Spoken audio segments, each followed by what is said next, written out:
ពីកីឡាករដែលប្រងអស់អនាគត by Luis Enrique បុកប្រូក្រាម Ousmane Dembélé ឲ្យក្លាយជាមនុស្សយន្តចំនួនថ្មីនៅ PSG នៅ Barca ដែលគ្រប់គ្នាប្រាថ្នាចង់ឃើញ Ousmane Dembélé រះទម្រង់ឡើងបែរជាមិនឡើងហើយទៅស្រុតចោលដល់ធ្លាក់អស់ទាំងតម្លៃខ្លួនពី135លានទិញចូលសល់ត្រឹម50លានពេលលក់ចេញមកកាន់ក្លឹប Paris Saint-Germain នៅរដូវក្តៅឆ្នាំ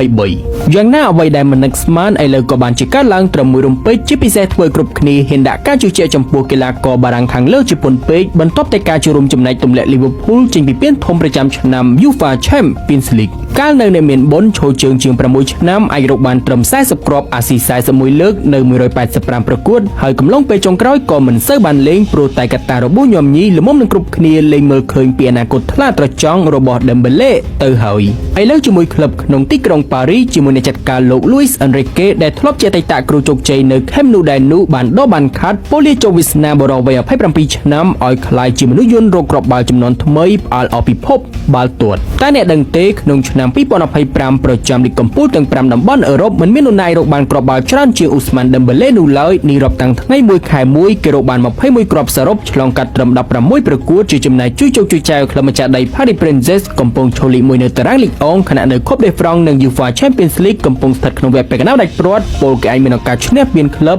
4ទៅ5នៅរដូវកាលនេះដោយឡែកសមិទ្ធផលគួរចាប់អារម្មណ៍ចុងក្រោយគឺពេល Dembélé រកគ្រាប់បាល់ជួយ PSG ឲ្យវាបកនៅជើងទី2យកឈ្នះ Liverpool ហើយជាដល់ការសុទ្ធបាល់ពេណាល់ទីកាត់សេចក្តីក៏គេបូកមួយជើងបន្ថែមទៀតតាមរយៈការប្រើជើងឆ្វេងចង់បង្ហាញទៅពិភពលោកថាគេមានភាពប៉ិនប្រសប់នៅជើងសងខាងគ្មានចំណុចខ្សោយយ៉ាងណាផ្លែផ្កាទាំងអំបាលម៉ានក៏មិនអាចភ្លេចបានពីតាក់ទិករៀបចំនៅពីក្រៅរបស់ Enrique ដែលលោកបានផ្ដល់ឱកាសសម្រាប់ Dembélé ឲ្យគេបានលេងដោយឯករាជ្យមានសេរីភាពជាងពេលមុនពលត្បិតតំណែងប្រយុទ្ធស្លាប់ស្ដាំជាអតិភិបតែក៏ឆ្លៀតរៀបមកឲ្យលេងប្រយុទ្ធប្រអប់ដែលនេះជារូបមន្តបុកប្រូក្រាមថ្មីដកឲ្យម៉ាស៊ីនសុទ្ធ Dembélé រីករាយនឹងទម្រង់របស់ខ្លួនសឹងគ្រប់ការប្រកួតបតទៅឱកាសជាមួយជំរឿជាតិមន់កូកបារាំងនៅកំឡុង International Break ពេលខាងមុខវិញក៏ហៀលហៀងលោក Didier Deschamps នឹងដើរតាមរបៀបគូវារបស់ Luis Enrique ដែលសាឡបងដាក់ប្រើ Dembélé មកជាតំណែងប្រយុទ្ធបញ្ឆោតឬ False 9 ដែលរ៉ូលនេះគឺលេងចម្រោះឆ្វេងស្ដាំកណ្ដាលពលប្រយុទ្ធមិនចំប្រយុទ្ធបំរើមិនចំបំរើហើយមានកីឡាករកំពូលតិចណាស់ដែលអាចសម្របខ្លួនបានចុងក្រោយយើងទៅមើលភាគរយឈ្នះពានឯកតាជនធំប្រចាំឆ្នាំ Ballon d'Or ក៏គិតត្រឹមម៉ោងនេះឈ្មោះអតីតកីឡាករ Barca ដែលប៊ីធ្លាក់ដល់ចំណុច